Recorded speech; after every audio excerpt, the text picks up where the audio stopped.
Bom, pessoal, bom dia a todos. Então, escolhi um artigo que fala sobre o entorse de tornozelo, né, e as pesquisas, né, a importância clínica dessas pesquisas. Então, o título dele a maioria das pesquisas sobre entorse de tornozelo é falsa ou clinicamente sem importância, tá? Uma auditoria de 30 anos de ensaios clínicos randomizados, tá? Ele é um artigo publicado em 2021, achei um artigo bem interessante aí para a gente discutir sobre as pesquisas clínicas atuais e dos últimos anos, né, sobre entorse lateral de tornozelo, sobre a área que a gente acaba mais estudando aí, que é pé e tornozelo. Bom, na introdução, ele destaca, né, que a entorse de tornozelo é a lesão mais prevalente em populações fisicamente ativas, uma alta taxa de reincidência nas lesões dos membros inferiores, né, então é uma das lesões que mais tem reincidência aí nas lesões dos membros inferiores. Além disso, não só acometendo atletas, né, ele também tem uma alta frequência na população geral. Pessoas que não são atletas, sedentários, também podem ser acometidos por essa entorse. E isso pode gerar problemas crônicos, né? A gente sabe da evolução para a instabilidade crônica do tornozelo, e eles relatam que em torno de 30% a 75% das pessoas podem evoluir para essa instabilidade crônica do tornozelo, que tem alguns critérios a serem determinados aí para essa evolução, né? Isso aumentaria muito os custos de tratamento desse paciente, então com exame de imagem, com próprio medicamentos, tratamentos conservadores e até cirúrgicos, né? Além disso, diminuiria a qualidade de vida do indivíduo, né? Além de trazer uma inatividade física e ser um dos fatores principais para a osteoartrite pós-traumática, né? A entorse de tornozelo, a instabilidade crônica de tornozelo é um dos principais fatores para osteoartrite do tornozelo, do pé de tornozelo. Além disso, na introdução, eles comentam, né, que para nós termos intervenções seguras, né, a melhor forma de você intervir é um ensaio clínico randomizado, que é o padrão ouro para qualquer tipo de intervenção. E na base de dados Pedro, que é uma base de dados de fisioterapia, nós temos aí aproximadamente 150 ensaios clínicos randomizados sobre entorse de tornozelo e instabilidade crônica de tornozelo. Porém, com o passar do tempo, né, alguns fatores podem levar, né, a uma falsa descoberta na ciência, né? Então, um excesso de confiança no raciocínio clínico pode te levar a tentar, né, confirmar mais uma hipótese, né? O valor de P também é uma característica que pode trazer uma falsa descoberta. Além disso, o viés de confirmação é um problema também que nós temos na pesquisa, né? Então, a tendência de você interpretar ou pesquisar informações ou hipóteses que você queira confirmar aí, então você tem essa tendência maior aí a tentar confirmar essa hipótese. Esse grupo de pesquisadores, né, ele traz aí quatro importantes subtítulos, né, subtemas aí, relacionados à análise, né, dessa falsa descoberta da ciência. Então, você tem o risco do falso positivo, né, que eles destacam a probabilidade de observar um valor de P significativo e declarar um efeito real quando esse efeito não é real. Tá? O registro, né, o registro do artigo, então, você consegue com isso controlar em partes os graus de liberdade da análise de dados do pesquisador, né? Então, entendeu qual que era a ideia inicial de ele pesquisar e depois analisar o que foi realmente pesquisado, o que foi realmente analisado, o que ele está descobrindo em relação à ciência, né? E a importância clínica, né? Onde ele visa comparar o efeito do tratamento com a alteração mínima detectável ou clinicamente importante, que é um ponto importante, onde a gente tem valores aí específicos, né? Para determinados testes, determinados questionários, para a gente ver se isso realmente foi relevante ou não. Né? E replicar esse trabalho, né? Então, conseguir replicar o que foi analisado inicialmente por um pesquisador para o nosso paciente, para outros estudos, acaba sendo essencial aí para os estudos científicos. E aí o objetivo desse trabalho, então, era avaliar a validade das conclusões de 30 anos de ensaios clínicos sobre a lesão musculoesquelética mais comum, que é a entorse de tornozelo e a instabilidade crônica de tornozelo, entre populações fisicamente ativas. Né? Além disso, eles pretendiam examinar a medida entre o que os reports, né, os artigos científicos de eficácia de tratamento poderiam ser validados além da certeza estatística. Então, eu queria saber, além do valor exato ali de significância estatística, se isso realmente tinha uma eficácia no tratamento. Então, eles utilizaram dois autores aí, os dois autores principais, eles fizeram uma busca em duas bases de dados, né, a Medline e a Pedro. Na Medline, eles fizeram uma busca bem abrangente sobre tornozelo e ensaio clínico randomizado, e na Pedro eles pesquisaram sobre entorse de tornozelo, instabilidade crônica de tornozelo, e a sigla de instabilidade crônica de tornozelo, 3 pesquisas separadas, com o filtro de ensaio clínico randomizado que nós sabemos que tem na busca avançada da Pedro. Tá? Além disso, eles fizeram um rastreamento de situações numa revisão recente, uma revisão de 2017, né, para ver se eles não tinham perdido nenhuma situação importante aí, que tinha ficado perdida no meio dessa busca aí. Então, eles reanalisaram e, aparentemente, eles não incluíram nenhuma revisão nesse sentido. Como critério de inclusão, eles usaram ensaio clínico randomizado, pelo menos uma intervenção de tratamento conservador, então, para entorse e para instabilidade, então o paciente tinha que ter sofrido pelo menos um tipo de intervenção, pelo menos uma medida de resultado clinicamente relevante. Então, dor, função, amplitude de movimento, força, equilíbrio, questões mais clínicas e funcionais acabavam sendo o alvo deles. Critérios de exclusão, eles excluíram estudos que tinham intervenção cirúrgica, estudos que tinham mais de 2 grupos de intervenção, então estudos com 3, 4 grupos de intervenção foram excluídos, e eles não restringiram em relação à gravidade da lesão, dados demográficos ou duração de acompanhamento. Excluíram também estudos de equivalência ou não inferioridade, e estudos pilotos ou publicados antes de 1990 foram excluídos do estudo. A partir do momento que esse estudo foi incluído, então esse é um dos estudos que foram incluídos na revisão, né, eles coletaram as informações, o pico, né, do estudo, o paciente, intervenção, comparação e os resultados, os objetivos e as hipóteses do trabalho, o número de participantes que estavam no estudo, o ponto no tempo de acompanhamento, então os follow-ups que foram acompanhados os pacientes, e o número total de comparações estatísticas foram coletados. Né? A partir daí, eles classificaram esses estudos, né, que foram incluídos em estatisticamente significativo, com valor de P menor que 0,05, e não estatisticamente significativo. Então, eles subgruparam esses estudos em dois subgrupos. E aí, eles começaram a fazer aquela análise dos quatro subtítulos que eu comentei com vocês, né, o risco de falso positivo. Então, eles foram calculados para todos os estudos, com P menor que 0,05 no desfecho primário, e eles utilizaram uma calculadora da web, né, para calcular esse risco de falso positivo. Para isso, eles utilizaram o número de participantes por grupo, tá, o valor de P, e aí ele faz, isso já até uma limitação do estudo, que eles comentam na discussão, né, porque quando o valor de P era exato, né, para 0,05, eles utilizaram uma casa decimal abaixo, então 0,049, para ter uma precisão mais, tentar uma precisão exata, pensando que o paciente, que o autor poderia ter mudado um pouco essa questão do valor. Né? O tamanho do efeito e a probabilidade prévia de efeito real. Então, eles utilizaram 50%, 0,5%, né? Ou seja, 50% de chance de esse efeito ser real, ser um efeito positivo, antes que o estudo fosse feito. Eu fui pesquisar, né, sobre essa calculadora da web, porque ele faz citações no estudo, né? E aí ele cita esse estudo que tem a mesma ideia, né, fazer uma auditoria de estudos da área de fisioterapia esportiva, tá? De estudos de fisioterapia esportiva, que faz uma situação a esse outro estudo, que é um estudo bem interessante também, que fala aí sobre o risco de falso positivo. E aí eu identifiquei aqui no estudo que ele tem essa calculadora, o link dessa calculadora, tá?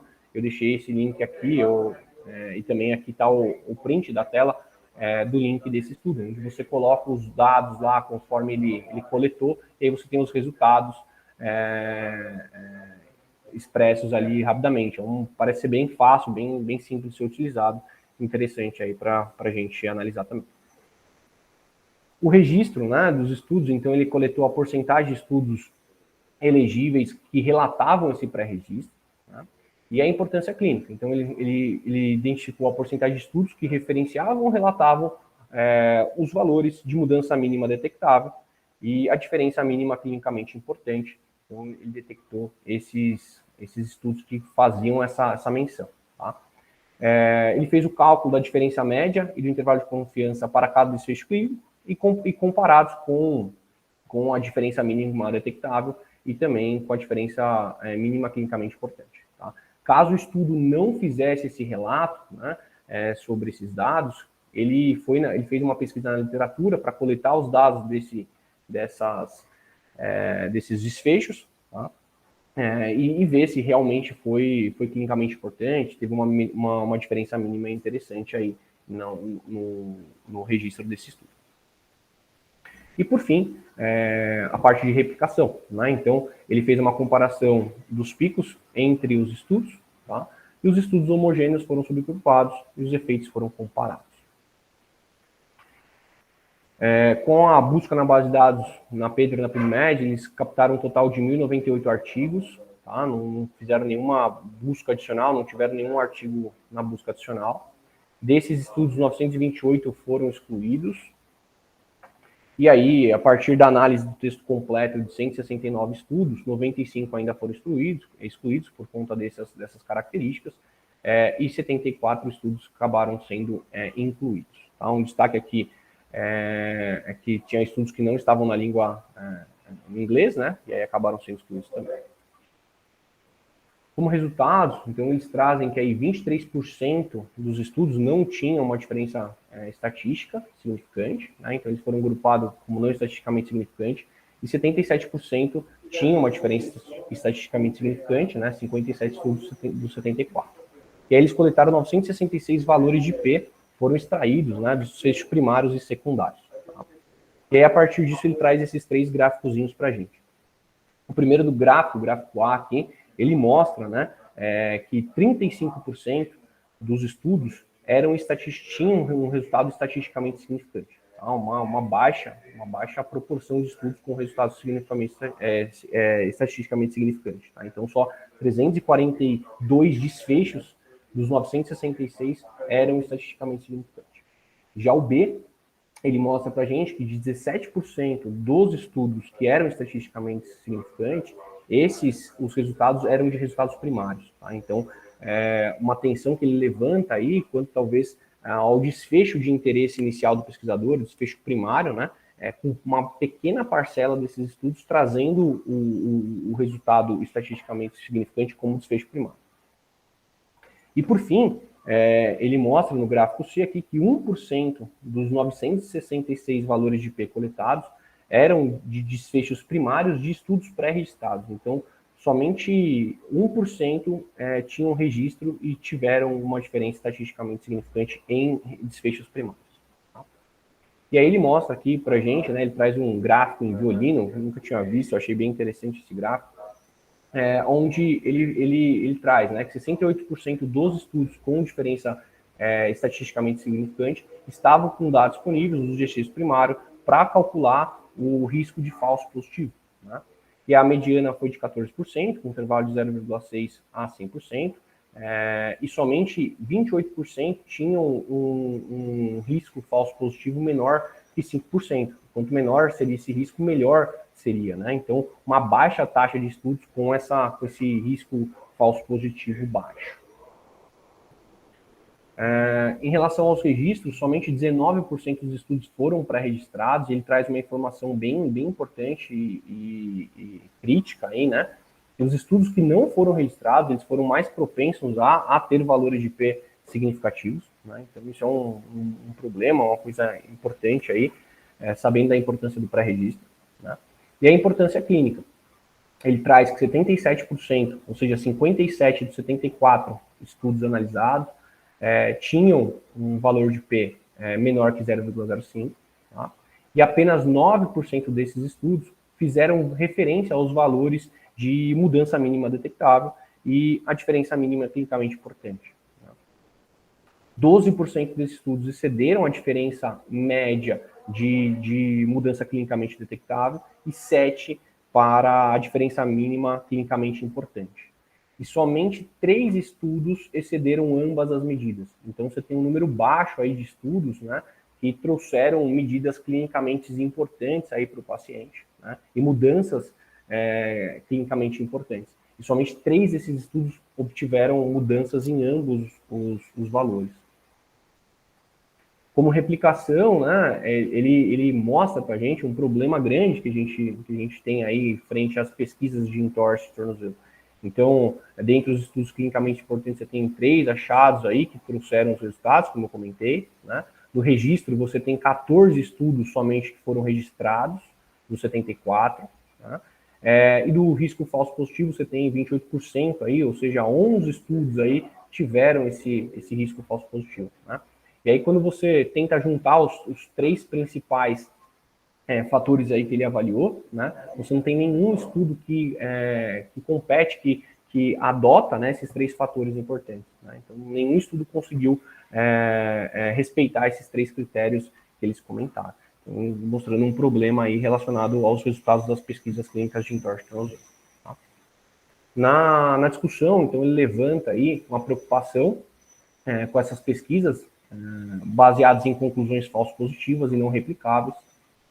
Traz para a gente que apenas 19% dos estudos tinham um registro prévio, então isso é um fator importante também, porque a gente não conseguia analisar qual era a ideia do pesquisador anteriormente, se ele realmente seguiu o protocolo que ele pretendia seguir. E mostrou também que estudos não registrados eram 70% mais propensos a realizar uma significância estatística, então isso é um problema também, né, porque você não tem qual era a ideia inicial do pesquisador, tá? Grande parte dos desfechos estatisticamente significantes eram de desfechos secundários e de estudos não registrados, então isso também nos levanta uma bola aí sobre a importância de a gente definir melhor os nossos desfechos, né? Porque os nossos desfechos primários, que é a nossa ideia inicial de trabalho, que a gente quer ver realmente melhor no paciente, não está tendo eficácia. Tá?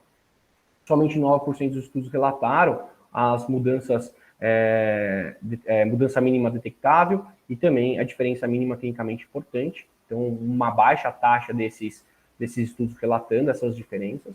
Tá? Após a extração que eles fizeram, né, então 21 estudos somente, 50% registraram efeitos de tratamento que não puderam ser diferenciados do erro de medição. Então, isso mostra que a gente também precisa evoluir nas avaliações, nos desfechos aí e estudar um pouco mais essas mudanças mínimas detectáveis, essas mudanças clinicamente importantes para diversos desfechos aí para a nossa área, tá? A ponto de a gente conseguir ter se realmente os efeitos dos nossos estudos estão sendo importantes para o paciente ou não. Tá?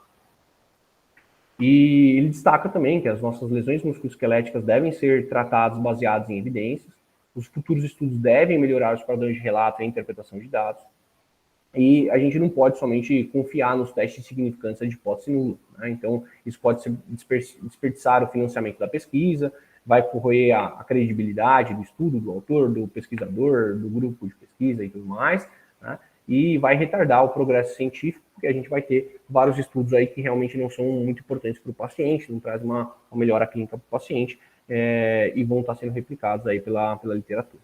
Tá?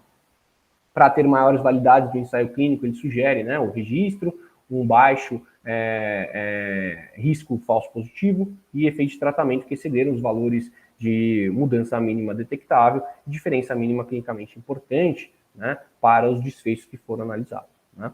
Além disso, fala sobre a importância do pré-registro, né, que aumenta a transparência e a validade das conclusões, mas não é suficiente para disseminação eficiente e precisa. Então, é um passo importante, é um passo que deve ser realizado quando se faz um estudo clínico, mas, e até uma revisão, né, a gente já sabe disso, mas não é suficiente, né, para que você consiga ter uma precisa disseminação dessa informação científica.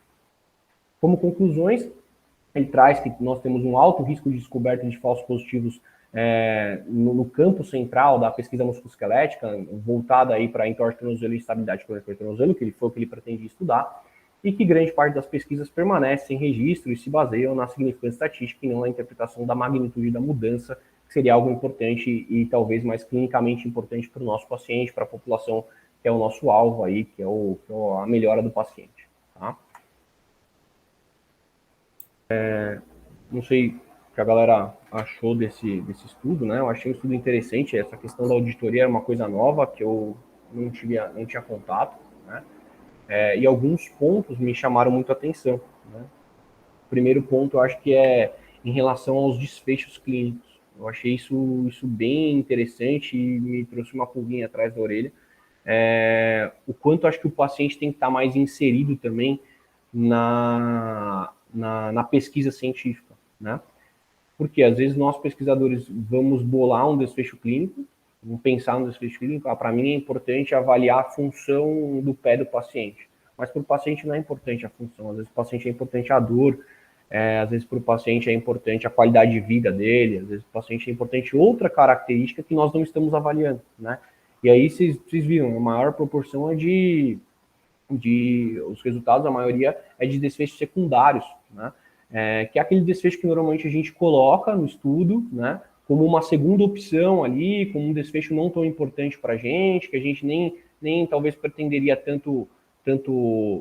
tanta relevância, e são os que mais trazem significância estatística, né? Então, talvez acho que traz uma crítica importante para a gente de definir melhor e pensar melhor como definir esses desfechos primários, né?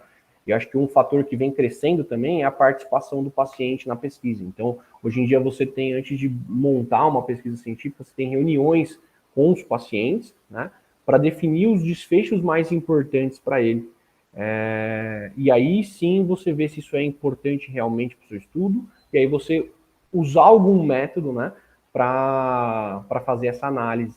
Então, esse acho que é o principal ponto que me chamou a atenção, aí chamou muita atenção em relação a isso. Tá? Não sei o que vocês acham, qual é a opinião de vocês e qual é a experiência de vocês também dessa participação de pacientes na pesquisa científica.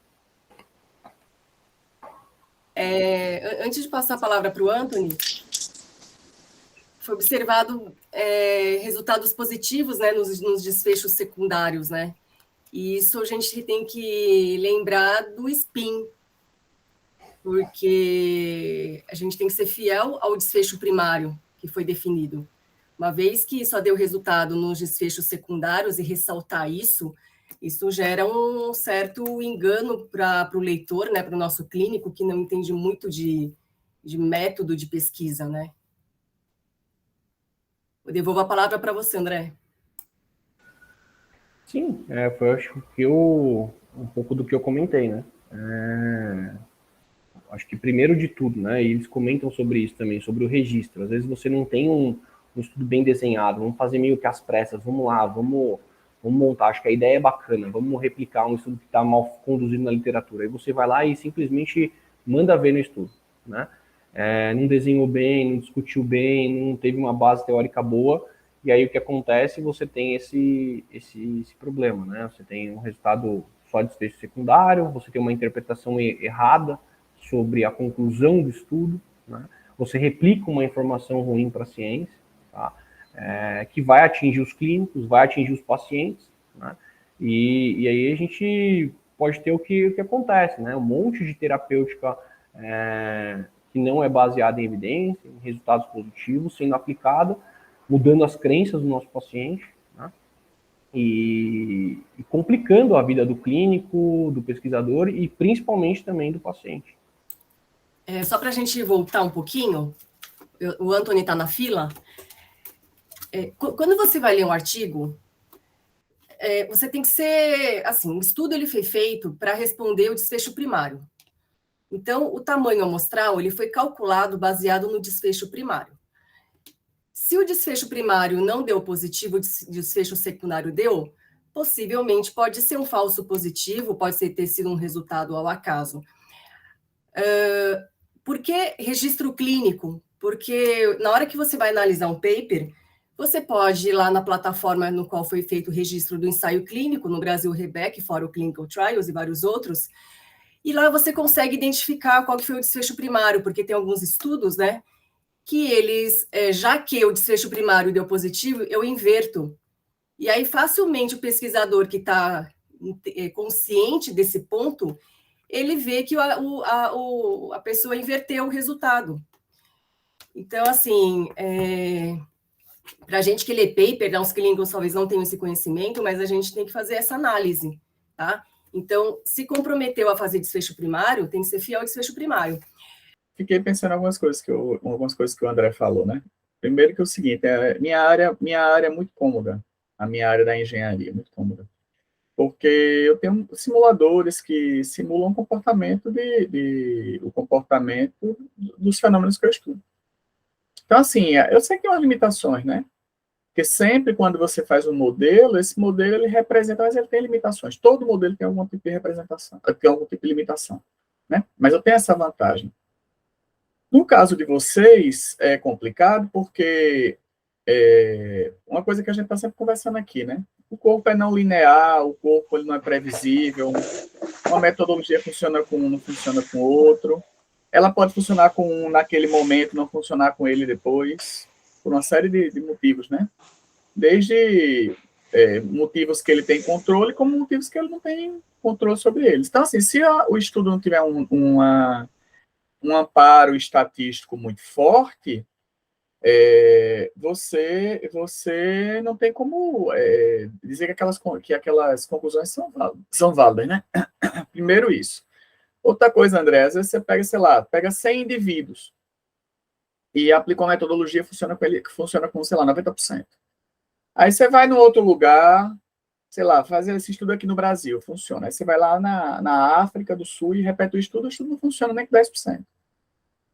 Então é muito difícil você conseguir validar e respaldar esses estudos, sabe? Então, assim, tem que ter um capricho estatístico para você tentar se respaldar e o cara repetir o estudo lá na África do Sul não funcionar lá, mas você dizer, não, mas aqui eu tenho um respaldo estatístico.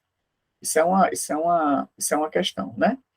E o que o Lio está falando, né? Qual é o problema hoje dessas publicações, mesmo as publicações mais relevantes, né? Que gente como nós avalia os artigos, né? E outra coisa, a gente não recebe para fazer isso, né? Então você pensa, um professor universitário brasileiro com 1 milhão de atividades, muito mal ele tem tempo para ter vida pessoal, e aí o pessoal manda um artigo para o cara avaliar.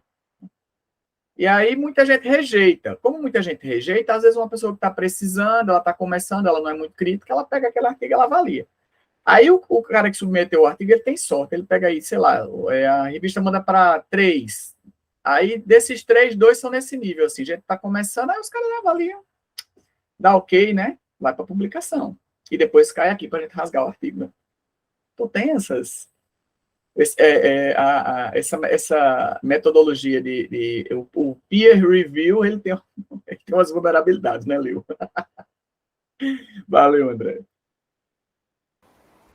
E só na sua fala inicial, né, referente à mudança no estudo que foi feito no Brasil, conduzido no Brasil, a replicabilidade dele em outro local, né, isso é um fator bem importante e que a gente eu, pelo menos, acho que sinto dificuldade, por exemplo, quando a gente fala de educação. Por quê? Muitos estudos são conduzidos fora do Brasil, né? E por exemplo, o europeu, né, o americano, eles têm uma cultura e adotam, né, já estão mais acostumados com essa questão educacional. O brasileiro ainda há pouco, né? Você tem estudos, por exemplo, que tratam o paciente sem acompanhamento do fisioterapeuta. Então, passa uma cartilha e o cara vai ser tratado. Imagina se pegar uma fratura de tornozelo e passar para o cara ser tratado através de cartilha, né? A cultura, a característica do povo é muito diferente, né? E aí o que seria interessante, que é interessante também, que eu achei, sobre as mudanças clinicamente detectáveis e a diferença minimamente clinicamente importante, né? Também você tem vários valores para um desfecho, mas que eu acredito que eles possam mudar de acordo com a população também. Então, a importância do crescimento também nessa área de pesquisa, né? Você conseguir ter esses dados para desfechos específicos para diferentes tipos de população. Porque às vezes eu vou pegar para o meu estudo uma mudança que foi analisada num perfil de população totalmente diferente do meu.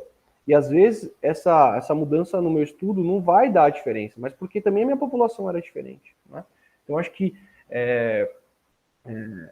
talvez uma oportunidade para a gente é desenhar bastante, isso eu venho pensando um pouco, desenhar bastante algumas coisas importantes para a nossa população, para a nossa cultura e porque a gente mais estuda também, para que a gente consiga seguir numa linha e ir crescendo nesses gaps que a gente vê nos estudos de forma geral, né?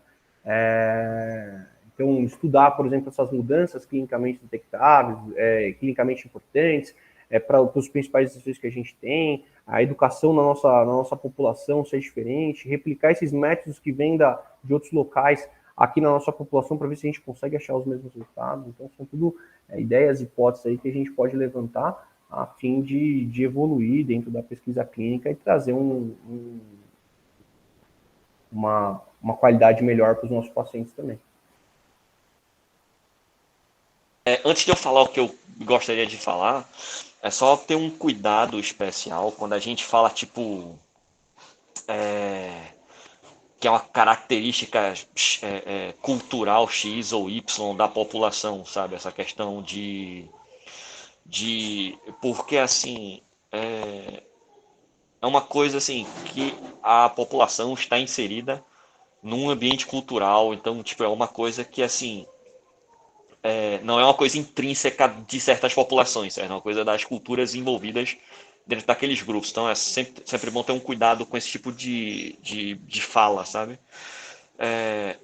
Agora, sim, quanto ao artigo, acho que muita coisa já foi falada. Eu peguei um pedaço da fala do professor Anthony e é isso, assim. Uma coisa que a gente já vinha debatendo muito é a questão da reprodutibilidade, né?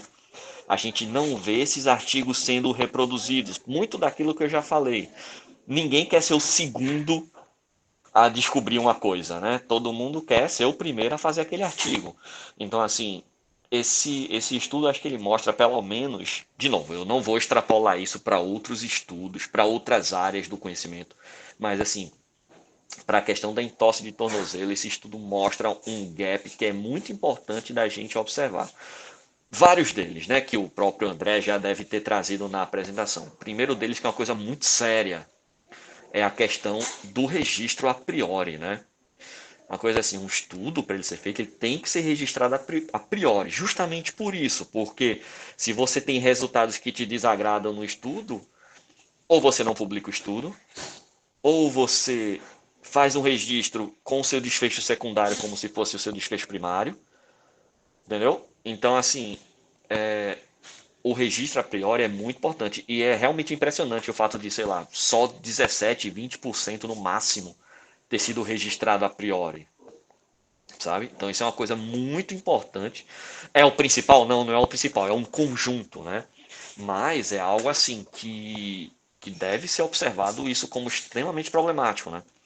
A outra coisa é a questão da reprodutibilidade, é isso que o Anthony falou. Você faz nos Estados Unidos, que tem características socioculturais diferentes, que tem características físicas populacionais, distinta questão de obesidade, ingestão calórica, é, é, enfim, né? Perfis, né? O, o que mais?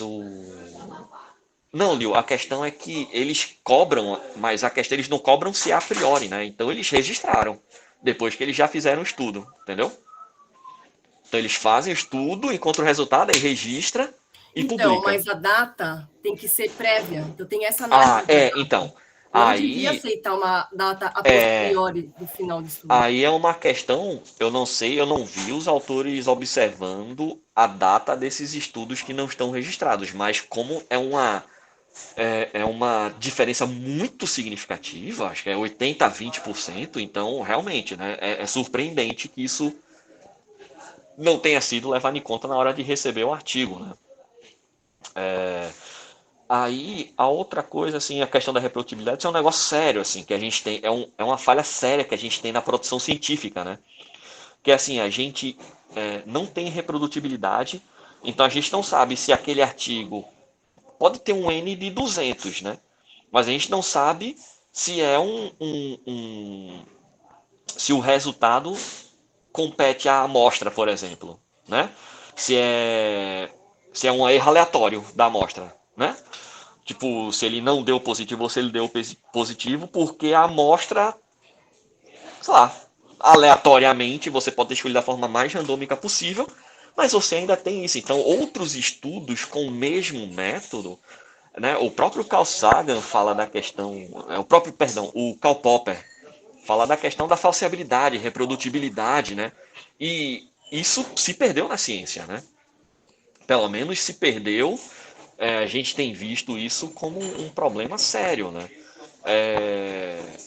A gente faz uma revisão sistemática, a gente vê 5, 6, 7, 8 artigos avaliando, por exemplo, entorse de tornozelo, mas cada um está avaliando uma coisa diferente, sabe? Sobre entorse de tornozelo.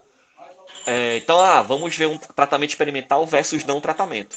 Aí o tratamento experimental de um artigo, até o próprio estudo que o André trouxe, é isso. Um artigo fala sobre palmilha, outro fala sobre anti-inflamatório, outro fala sobre não sei o quê, mas é tudo experimental versus controle. Só que cadê a reprodutibilidade? Né?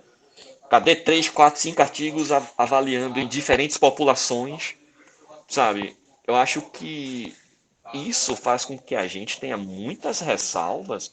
E veja só, não me entendam isso como um niilismo, a ciência não funciona, não acreditem na ciência e a terra é plana e vão parar de tomar vacina. Não é isso, pelo amor do nosso Senhor.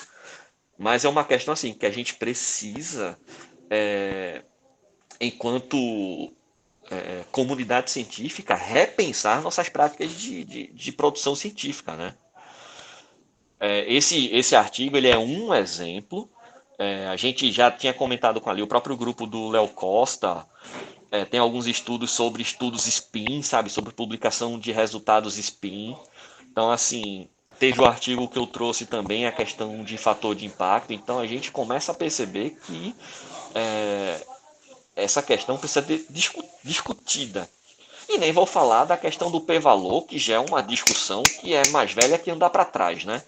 Que o p-valor por si só, ele, sabe, essa questão de hipótese nula, ela é muito limitada, né? Não é que ela não é válida, mas ela é limitada, né? E o próprio artigo traz essa reflexão para a gente, né?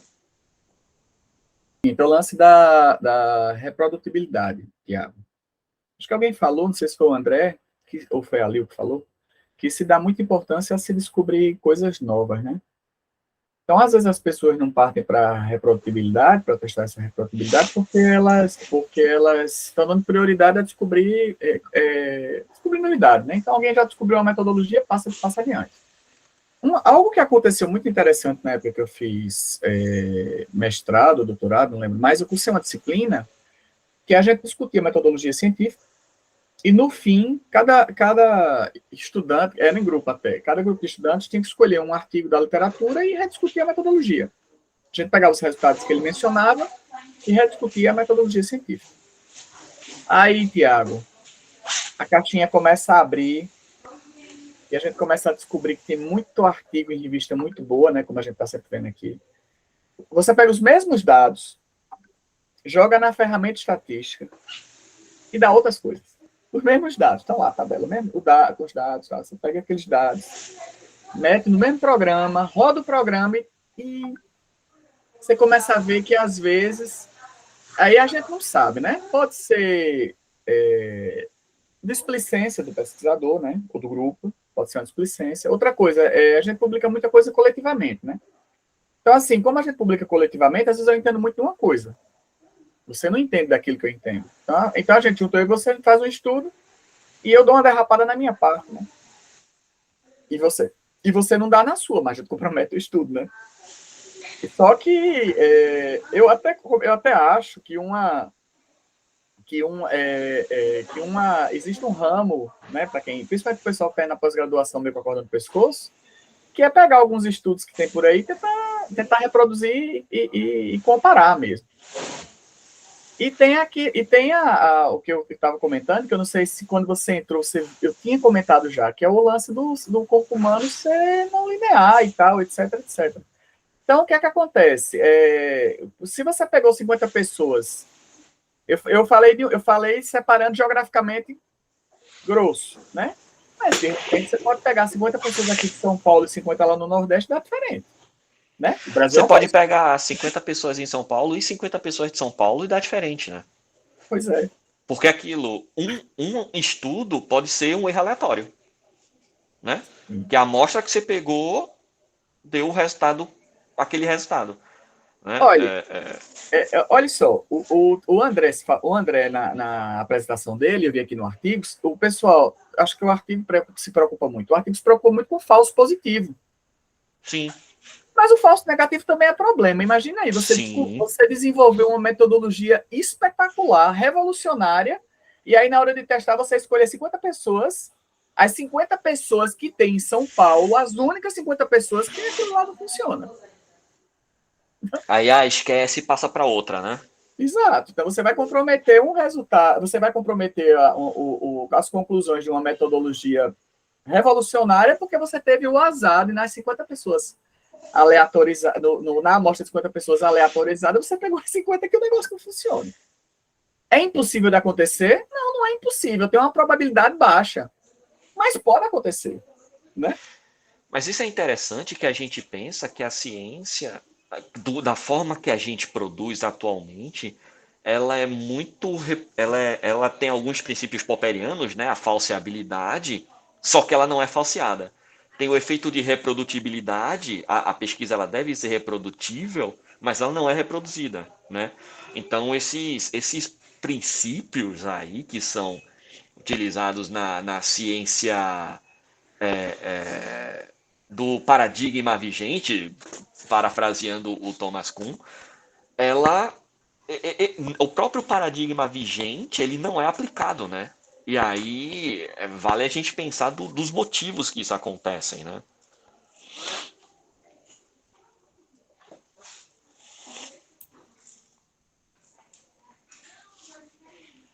Eu penso assim, vocês aqui, ali, você, Anthony, tem um grupo de pesquisa, vocês precisam de financiamento. Qual a chance de vocês receberem financiamento para reproduzir uma pesquisa de alguém? Né? Vai ser criticado, vai falar que já tem até estudos na não, área já tem um sobre estudo que isso. fala isso, segue, vai para frente. Isso aí a gente não quer. Vamos mudar o contexto. E uma coisa interessante também é em relação, o Thiago comentou um pouco sobre isso, né? Sobre as intervenções, né? Você não segue um padrão, às vezes você não segue um tipo de intervenção que já está sendo testado, mas não tem evidências tão robustas. E aí eu dou exemplo, por exemplo, para exercício para fasciopatia plantar. Quantos estudos a gente tem sobre fasciopatia plantar e quantos estudos você tem de exercícios para fasciopatia plantar com nível de evidência baixo, né? Então, é incrível isso, né? Como a gente tende, né, a não buscar, às vezes, até uma crítica que eu faço à pesquisa, mas você tende, às vezes, não buscar o que é importante para o seu paciente ou o que você sugere que talvez seja bom para o seu paciente. Às vezes você tende a pesquisar o que é legal para você, o que traz benefício para você, né? E não, talvez, o que você saiba que realmente pode ser bom para ele, né? E é difícil, né? Você chegar num quadro crônico aí, que a gente comentou outros dias aí, e não ter uma boa evidência ainda para exercícios, né? Você ter evidência para outras coisas e não ter trabalhos tão bons para o exercício. E aí a dúvida que fica, né? Será que a gente está fazendo as comparações adequadas? Será que a gente está escolhendo, né, as intervenções adequadas para esse paciente? Será que a gente está estudando esse paciente a fundo ou a gente está estudando só as intervenções? Né? Eu quero ver o efeito do agulhamento, eu quero ver o efeito da terapia de ondas de choque, ou eu estou estudando o meu paciente, a população. Eu estou com saudade do artigo da teoria dos sistemas complexos. Quando abre essa discussão, a gente podia trazer esse artigo, né, no começo do ano que vem. Aquele do Noakes? Do Fonseca. Tem o do Noakes, né, de sistemas complexos também. Não, o do Noakes é do governador central. Eu errei, perdão. A gente podia... É incrível. Porque enfim, não tem como olhar para tudo, né? Talvez tenha muita coisa aí. Para fazer pesquisa, você tem que pontuar, né, o norte, né? Mas tem tanta coisa junto e misturado, e quanto mais crônica a questão, mais difícil da gente isolar. As nossas discussões, elas são cíclicas, se parar para observar. Duas coisas aqui que a gente vê muito. Uma é a metodologia, né? E a metodologia... Não existe a metodologia perfeita, né? Então, a gente está sempre vendo que a metodologia... É assim, não vou nem dizer... Não vou ser comedido. A gente não vê falha na metodologia. A gente vê que ela poderia ter sido melhor. Limitações, né? Outra coisa também é a questão da estatística. Não existe a amostra perfeita. E tem muito estudo... sei lá, mostra 5 pessoas, 10 pessoas. Agora, eu tenho participado de umas bancas aí que eu vejo também o que acontece, né? Por exemplo, eu acho que um de vocês aqui, uma das semanas, eu não vou lembrar, falando sobre a revisão sistemática, né? Partiu de uma amostra gigantesca, assim, o Maracanã, e terminou com 5 artigos. Recentemente eu participei de uma banca, a mesma coisa. Tinha 3.000 e muitos artigos. Acho que no final das contas o cara terminou analisando 10, 12, né? Então, às vezes, dependendo do estudo, a gente também cai nessas limitações de ordem estatística, né? De um Nzinho lá que dê respaldo que foi concluído, né? Então, assim, tem muito espaço para a gente moer metodologia e moer análise estatística das pesquisas. Não tem estudo perfeito, né? Tem um estudo menos pior. Fala, André.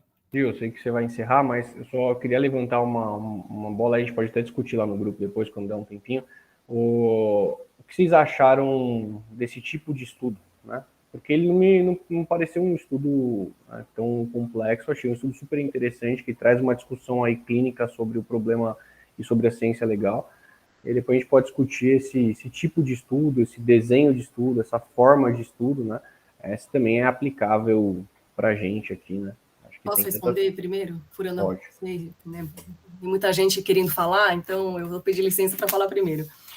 Aqui a gente tem que discutir de tudo. Claro que cada um tem o seu viés, cada um gosta de um tipo de estudo, né? Se eu for colocar para o povo escolher, eles vão gostar de discutir um RCT aí, classificar pela Pedro, facinho, todo mundo sabe, super legal, vou aplicar na minha prática clínica. Mas a gente tem que discutir de tudo, isso que torna um pesquisador completo. E é um artigo que talvez o pessoal não tenha gostado muito, a gente não está muito preocupado não, tem que ler. E faz parte. Vai ter que entender o que acontece aí, senão a gente fecha os olhos para uma parte, mas é uma parte que ela precisa de uma certa compreensão, né? Então, e a gente acaba descobrindo algumas ferramentas que a gente não conhecia. Quando apareceu o FAIR, eu lembrei do Thiago, porque o Thiago quer fazer um estudo, né, desse estudo semelhante, né, nessa linha. Vários. Então, na hora que eu bati o olho, eu lembrei dele, eu falei, talvez sirva para ele. E a gente estava estudando em conjunto, nós estamos aprendendo em conjunto. Não podemos ficar fazendo só o que a gente gosta. A gente fica muito na nossa zona de conforto. Então, tem momentos, né, tem ciclos de discussão que o Felipe não vai gostar, a ciência, mas ele vai aprender alguma coisa. Tem um ciclo de discussões que o Anthony não vai gostar, mas ele está aqui, ele é engenheiro e ele está aprendendo junto, né? Então, eu acho que isso faz parte do nosso crescimento e aprendizado conjunto. Eu penso nem tanto do pesquisador. Eu penso mais em replicar esse tipo de estudo. Eu achei um estudo interessante que traz aí uma ampla discussão, e não me parece ser uma metodologia tão complexa, né? Óbvio que tem o seu entendimento, o seu aprimoramento em uma questão estatística, mas não parece algo tão complexo assim para replicar, né? Eu já estou furando a fila, assim, porque ele já encerrou a fila, né? Mas eu estiquei a fila um pouquinho. 2 minutos de tolerância, vai lá. O lance é o seguinte, duas coisas importantes que eu roda, repito aqui nas reuniões, né? Esse grupo, como grupo de pesquisa, duas coisas boas aqui. Uma é a vantagem da maturidade pela discussão das metodologias. Mas a gente está sempre discutindo as metodologias e buscando formas de melhorar, né? Questões frágeis, os pontos fracos das metodologias, a gente está evoluindo como grupo. Quando for desenvolvido um grupo aqui, quando for desenvolvido um estudo aqui, espere-se que as pessoas tenham em mente coisas que a gente está discutindo aqui para não repetir isso no estudo delas. Outra coisa, também coletivamente buscamos oportunidades. Porque às vezes você está vendo um artigo desse, André, esse artigo você olha lá, a ideia do cara é muito legal, mas você entende que ele não conduziu esse estudo da melhor maneira possível. Você teria uma forma de conduzir o mesmo estudo e chegar na conclusões mais respaldadas. O que você pode fazer? Você pode propor isso num trabalho seu, ou de um orientando seu, ou de um aluno de LIU. Você acompanhar o aluno de LIU fazendo um trabalho desse. Então, assim, tem essas duas questões aqui importantes. Uma é o aperfeiçoamento da metodologia, e outra é a busca de oportunidades, que um artigo desse pode trazer uma grande oportunidade, e que está lá na frente de todo mundo e ninguém está enxergando. E numa discussão dessa daqui, ela fica evidente. Eu acho que artigo ruim que seja, sempre a gente aprende alguma coisa. Tiago fala, depois eu quero fechar. Eu vou falar em 1 minuto. Duas coisas. Uma coisa que eu sempre venho rebatendo aqui, assim, pode marcar de relógio. Se você é um pesquisador, se você se diz um cientista, você não pode ficar sendo cientista na sua área. Você tem que aplicar o método científico para a vida. Então, assim, você pode ter a sua área de pesquisa, tal, mas assim, se você não sabe sobre uma coisa, você não fala sobre essa coisa. Se você não sabe sobre essa coisa, você estuda essa coisa para poder falar sobre essa coisa, entendeu? Isso é uma coisa. Então, assim, não adianta você ter prática baseada em evidência, usar revisão sistemática, usar isso, usar aquilo, sair para as outras atividades da vida, falar senso comum, sair arrotando bobagem por aí, certo? A segunda coisa é, você é um cientista, você precisa ler tudo que for possível. Caiu na minha mão, eu tô lendo. Isso não quer dizer que a gente precisa rediscutir certos assuntos. Então, por exemplo, eu não preciso, a essa altura do campeonato, discutir e ler artigos para saber se a Terra é plana ou não, para saber se vacina funciona ou não. Não é esse tipo de coisa que eu tô falando, entendeu? Mas assim, tem que ler tudo, entendeu? Você pode gostar ou não, ter suas opiniões, ter seus vieses, ter suas preferências, mas você é cientista, caiu na sua mão, você tem que ler. Entendeu? Isso é uma coisa muito importante porque você tem que ler o que você gosta, você tem que ler o que você não gosta e tirar aprendizado disso aí. É isso. Deu 1 minuto? Deu. É só para fazer um pequeno esclarecimento, para não ficar dúvidas, né? Depois eu fecho. Quando vocês falaram que a FAPESP ela não aceitaria um estudo semelhante, da gente replicar um estudo semelhante, todos nós sabemos que a grande maioria dos estudos clínicos tem muitas falhas. E é possível a FAPESP aceitar sim, desde que você tenha uma justificativa muito robusta, muito bem sustentada de por que você vai replicar aquela técnica. Por exemplo, tem um viés muito grande, você vai pontuando todos os vieses, um tamanho amostral pequeno, então é uma justificativa muito bem respaldada, e mostrando a importância de replicar aquilo, né, para a população. Então, é possível desde que o estudo seja importante.